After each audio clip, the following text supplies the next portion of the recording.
Well, good morning and welcome to another one of Drew's book reviews. So, today's review is going to be on The Life of Pi by Jan Martel. Given that there is now a major motion picture on this book, most people know it's about a boy trapped in a lifeboat with a tiger. That's, of course, the premise for the story itself. There's a lot more to it. It's not so much a story about a boy in a boat with a tiger as the relationship between this tiger and this boy in some rather extenuating circumstances beyond the realms of normalcy. The book does start off a bit slow, I find, in terms of describing Pi's life and relationship with his family and the zoo that his family owns over in India, and how he came to be known as Pi, and his relationship and what his life was like growing up in India with his family, who eventually plans to move and emigrate to Canada.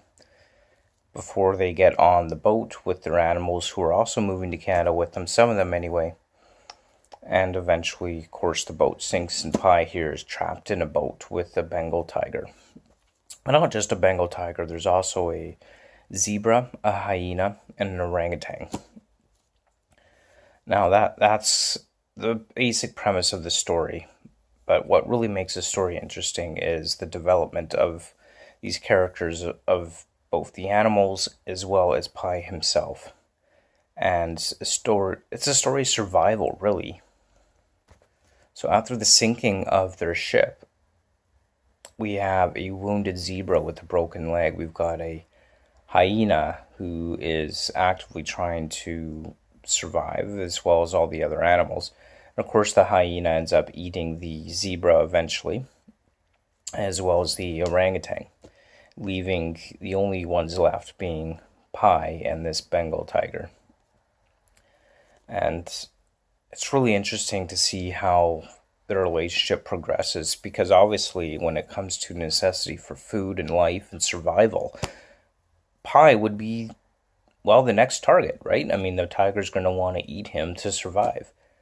So Pi has to find a way to not only survive a boat with a 450-pound massive carnivorous animal, wild animal, he has to work on building a relationship with this tiger named Richard Parker, who has claimed a section of the boat, specifically the section of the boat where all the survival supplies are.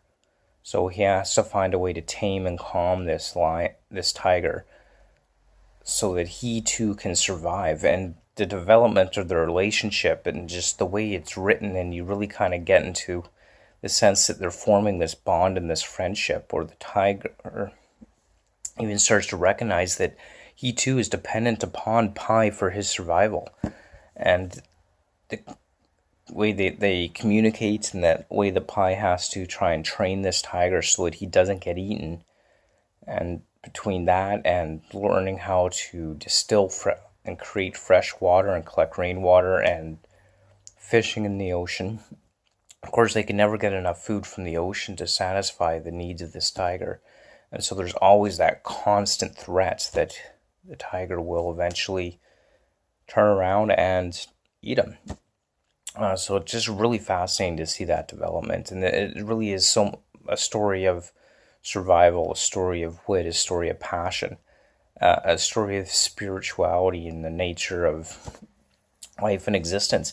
Because Pi here is a really interesting character. I mean, he's definitely a believer. He's a spiritual and religious man, one who tries to follow Christianity, but not just Christianity. He's also committed himself to Hinduism as well as Islam. So he's kind of got a threefold spirituality going on there, which really kind of adds to the depth of his character. And the way he manages himself, the way he tries to express himself, the way he tries to communicate to survive. And it's just really a great story, and just a fantastic story of survival.